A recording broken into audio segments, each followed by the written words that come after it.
अस्सलाम वालेकुम। मेरा नाम है अर्शद और आज के लेक्चर में हम देखेंगे कीपा को और कीफा कीपा का ग्राफ कैसे पढ़ते हैं।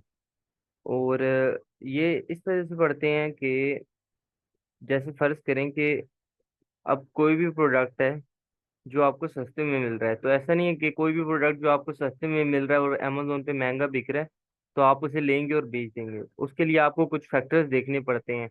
उसके लिए हम लोग कीपा ग्राफ जो है उसको कंसिडर करते हैं। ठीक है, तो कीपा ग्राफ को पढ़ते कैसे हैं, क्या होता है, वो सब आज हम इस लेक्चर में डिस्कस करेंगे। तो कीपा ग्राफ बेसिकली जो है ये हमारे पास हमें प्रोडक्ट की हिस्ट्री दे देता है कि प्रोडक्ट की 3 मंथ्स में या 1 ईयर तक, मतलब कि उसकी सेल्स क्या थी, उसकी प्राइस क्या थी, बाय बुक्स क्या था। बाय बुक्स के बारे में भी मैं बताऊंगा अभी थोड़ी देर तक। तो सबसे पहले आपको मैं एक प्रोडक्ट खोल के दिखाता हूँ ताकि आपको प्रैक्टिकली भी अंदाजा हो जाए। फॉर एग्जांपल जैसे कि हमारे पास लेट्स से, एक सेकंड में एक लूज कर लूँ। देखें, ये प्रोडक्ट है। आपने इस प्रोडक्ट को अमेजोन पे ओपन किया और यहाँ पे नीचे अब आप ये देख रहे होंगे कि ये ग्राफ मुझे एक शो हो रहा है। ये भी खाली है क्योंकि यहाँ पे मैंने इन सबको अनचेक किया हुआ है। जैसे जैसे मैं चेक करता हूँ तो आप देखेंगे कि ये शो होना शुरू हो जाते हैं। अच्छा, तो ये कीपा ग्राफ आता कैसे है? ये ऐसे आता है कि मैंने यहाँ पे कीपा की एक्सटेंशन डाउनलोड की हुई है। कीपा के एक्सटेंशन आप भी डाउनलोड कर सकते हैं, जैसे कि हमने प्रीवियस लेक्चर में डिस्कस किया है कूपन्स वाले में। और ट्रस्ट पायलट का मैंने आपको दिखाया था कि कैसे इंस्टॉल करना है, तो वहां से आप देख लेंगे कैसे इंस्टॉल करते हैं एक्सटेंशन।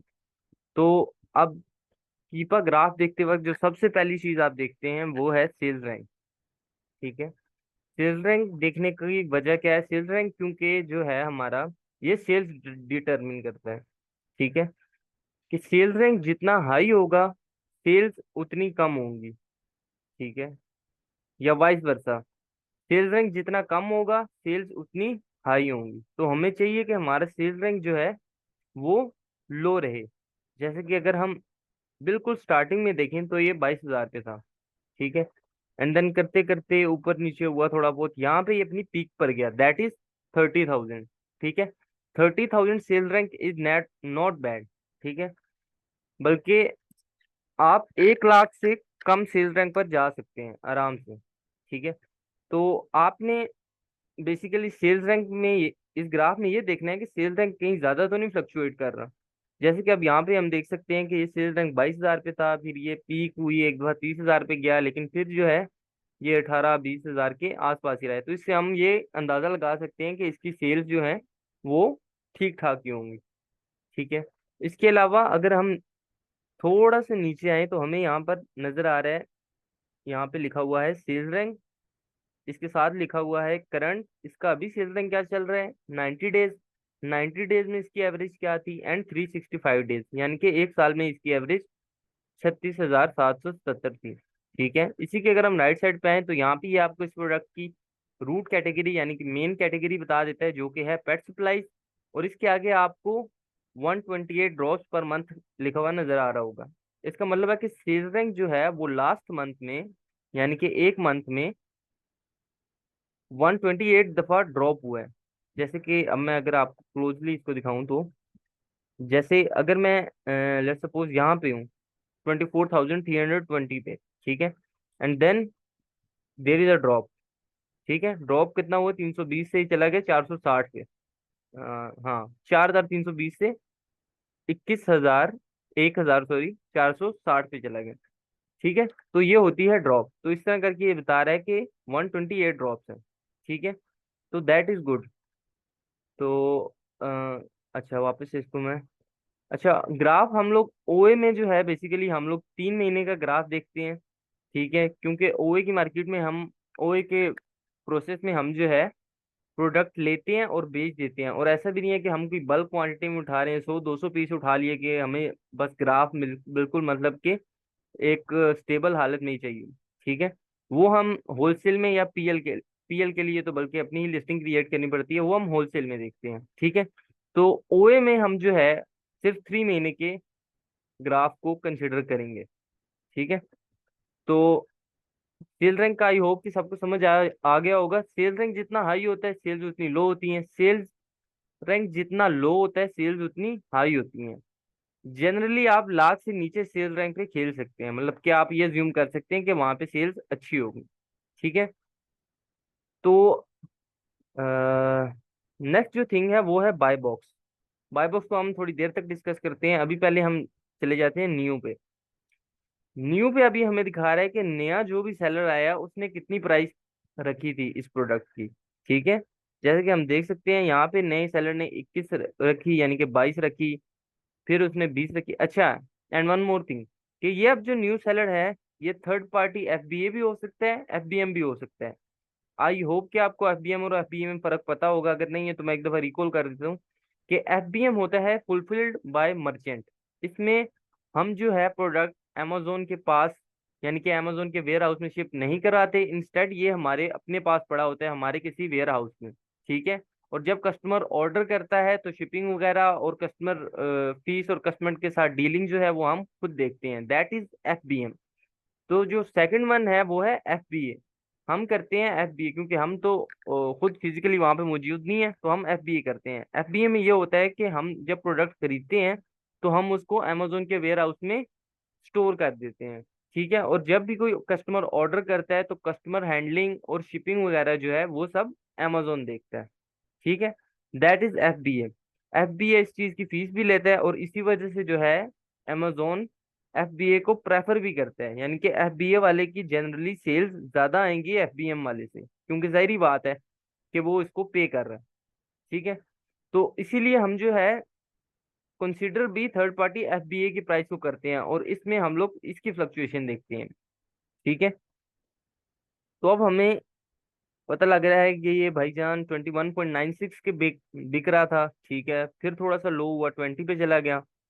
ठीक है। देन वापस 21.5, 21.5। तो हम एक जनरल एजम्पशन करके हम ये कह देते हैं कि 21.5 हम एक अपनी एनालिसिस के लिए प्राइस रख लेते हैं कि भाई हमने अगर 21.5 पे बेचना है तो हमें कितने का मिलेगा, तो कितना प्रॉफिट होगा, तो ये वो।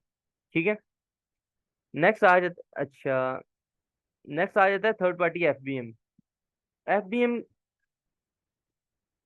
एफबीएम का जैसे कि मैंने आपको बताया कि ये खुद ही अपने वेयर हाउस वगैरह से जो है शिपिंग वगैरह डील करते हैं। ठीक है। इनसे हमें ज्यादा फर्क नहीं पड़ता। ठीक है। इनकी प्राइस कहाँ जा रही है, क्या हो रहा है, क्योंकि हमारा जो मेनली कंपटीशन है वो एफबीए वालों से है। ठीक है। तो इसको भी मैं अनचेक कर देता हूँ। अच्छा, नेक्स्ट जो है वो है use use like new and use good. ये जो यूज लाइक न्यू और यूज गुड है, ये दोनों यूज की आगे एक किस्म की आप कह लें सब कैटेगरी है। ठीक है। यूज चीजों में हम नहीं जाते क्योंकि हो सकता है उनमें कोई फॉल्ट हो या टेम्पर हो, तो यूज चीजों में हम काम नहीं करते।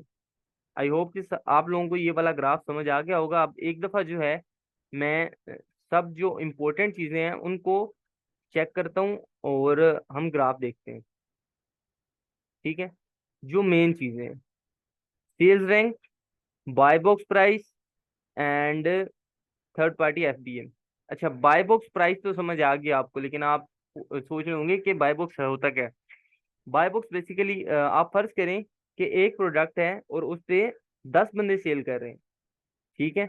तो अब ये कैसे पता लगेगा, या अमेजोन ये कैसे डिसाइड करेगा कि सेल किसको देनी है, इसको दूं या इसको दूं। तो उसके लिए उसने एक एल्गोरिदम सेट किया हुआ है जिसको बाय बॉक्स का नाम दे दिया उसने। ठीक है। तो इसका मतलब ये होता है कि बाय बॉक्स जिसके पास होगा उसकी सेल होगी। ठीक है।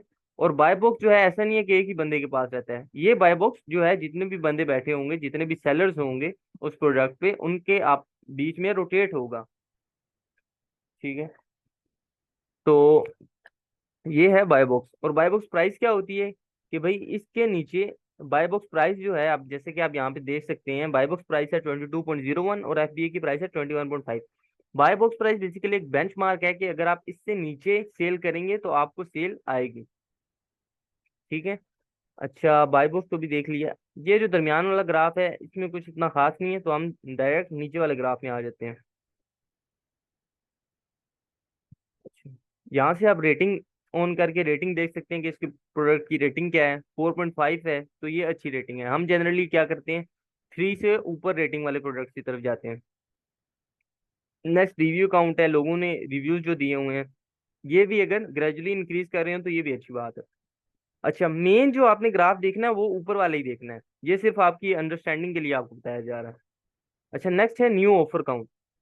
न्यू ऑफर काउंट ये होता है कि इस प्रोडक्ट को कितने बंदे बेच रहे हैं। ठीक है, और ये 3 महीने का ग्राफ है। ठीक है, तो ये 3 महीने में हमें बता रहा है कि कितने लोग आए, सेल किया या नहीं किया, मतलब कि कितने लोग इसको सेल करते रहे।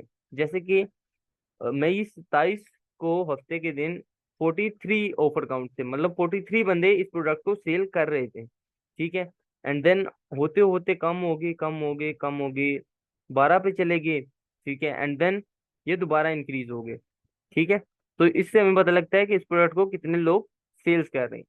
अच्छा, जब आप ये चीजें देख लेंगे तो आपने जाना है डाटा में, और यहाँ से आप देखेंगे बाय बॉक्स स्टैटिस्टिक्स। ठीक है, अब इसमें आपने क्या देखना है। बाय बॉक्स होता क्या है, बाय बॉक्स ये होता है कि जिसके पास बाय बॉक्स होगा उसको सेल मिलेगी। ठीक है, और ये रोटेट होता है, और कुछ केसेस में ये रोटेट नहीं भी होता। ठीक है, वो तब होता है जब amazon बैठा हो। ठीक है, तो कभी कभार जो है बाय बॉक्स रोटेट नहीं हो रहा होता है। जिस तरह अभी आप देख सकते हैं कि कार्ट आईटी को 8% मिल रहा है, जेएम डिस्ट्रीब्यूशन को 7% मिल रहा है, सेंट्रल बीएम को 7, मतलब कि आप देख सकते हैं कि बाय बॉक्स रोटेट हो रहा है इन सेलर्स में, और सबकी सेल हो रही है। ठीक है, तो this is a good product and this is good rotation. जैसे कि अगर हम यहाँ पे 90 डेज में जाके भी देख सकते हैं, 180 डेज में भी जाके देख सकते हैं, एंड 365 डेज में भी जाके देख सकते हैं। ठीक है, एंड देन जब आपने ग्राफ भी देख लिया, आपने डाटा में जाके ये भी देख लिया कि बाय बॉक्स रोटेट हो रहा है, सेल सबको आ रही है, देन आप जाते हैं ऑफर्स में, और ऑफर्स में जाके आप प्राइम को टिक करेंगे, और फिलहाल प्राइम को ही करते हैं। ठीक है, प्राइम का क्या मतलब है। प्राइम का ये मतलब होता है कि आप एफबीए कर रहे हैं। ठीक है, एफबीए वालों की सेल्स देखनी है, क्योंकि हमारा कंपटीशन एफबीए वालों से है, तो हम एफबीए की सेल्स को कंसिडर करते हैं। ठीक है, अभी ऑफर वाला पेज जो है यहाँ पे ये आपको सेल्स दिखा रहा है। ठीक है, ये अब यहाँ पे आपको इस बंदे का, इस सेलर का स्टॉक दिखा रहा है, और ये दिखा रहा है कि इसने टोटल कितने सेल किए हैं, और इसने 30 डेज में कितने सेल किए हैं। जैसे कि 8 इसका, इसके पास अभी 8 का स्टॉक पड़ा हुआ है, 87 इसने टोटल सेल किए हैं, और 47 इसके लास्ट 30 डेज में सेल हुए हैं। इसी तरह और भी सेलर्स के ये आपको दिखा रहा है डाटा, और इसकी टोटल सेल्स 257 है। ठीक है, अब जो है हम यहाँ पर राइट साइड का आपको ये नजर आ रहा होगा इंक्लूड हिस्टोरिकल ऑफर्स, हम इसको भी टिक कर देते हैं। अब इसको टिक करने का मकसद क्या है, जैसे कि आप देख रहे होंगे, अगर मैं नीचे आता हूँ तो सेल जो है 456 हो गई, यानी कि ज्यादा हो गई हैं। तो ये कैसे हुई है कि भाई हो सकता है कि कोई सेलर जो है वो आया हो पिछले 30 डेज में या 90 डेज में, और हो सकता है कि वो आया, बेचा और बेच के चला गया, तो यानी कि अब वो इस लिस्टिंग में नहीं है, मगर सेल्स तो वो करके गया। तो वो सेल्स जो है, अब टोटल सेल्स हमारे पास 456 शो हो रही है। ठीक है, जनरली हम कोशिश करते हैं कि जिस भी प्रोडक्ट की तरफ हम जा रहे हैं उसकी सेल्स 100 से ज्यादा हो, मोर देन 100 हो। ओके, तो आई होप कि आपको आज ये समझ आ गया होगा कि हर चीज क्या होती है, मतलब कि sell rank, buy box, prices, offer count, in terms के बारे में थोड़ा सा समझ लग गया होगा। और अब आप सोच रहे हैं कि ग्राफ में देखना क्या है। ग्राफ में बेसिकली आपने ये देखना है कि कहीं ज्यादा फ्लक्चुएशन तो नहीं है। फ्लक्चुएशन से मुराद, यहाँ पे मैंने एक और प्रोडक्ट खोला हुआ है, इसको अगर मैं आपको खोल के दिखाऊं, तो मैं इसकी प्राइस खोलता हूँ सर। ये देखो, अब जैसे कि ये प्रोडक्ट है, इसकी प्राइस बिल्कुल शुरू में आते हैं तो 57 थी, 56.98, ऑलमोस्ट 57। देन ये 55 का हो गया, 53 का हो गया, और करते करते करते करते ये 48 49 पे चला गया। ठीक है, एंड देन ये फिर ज्यादा हुआ है। मतलब कि आप देख सकते हैं कि इसमें फ्लक्चुएशन काफी ज्यादा है, तो ऐसे प्रोडक्ट को नॉर्मली हम अवॉइड करते हैं। ठीक है, तो आई होप कि आज का लेक्चर जो है आपको समझ आया होगा, और इंशाल्लाह जो है नेक्स्ट लेक्चर में जो है हम बात करेंगे सरल एएमपी की, और उसके बाद जो लेक्चर है वो है इंशाल्लाह सोर्सिंग का, और उसमें लाइव सोर्सिंग भी करके दिखाई जाएगी आपको। तो थैंक यू सो मच, और अल्लाह हाफिज़।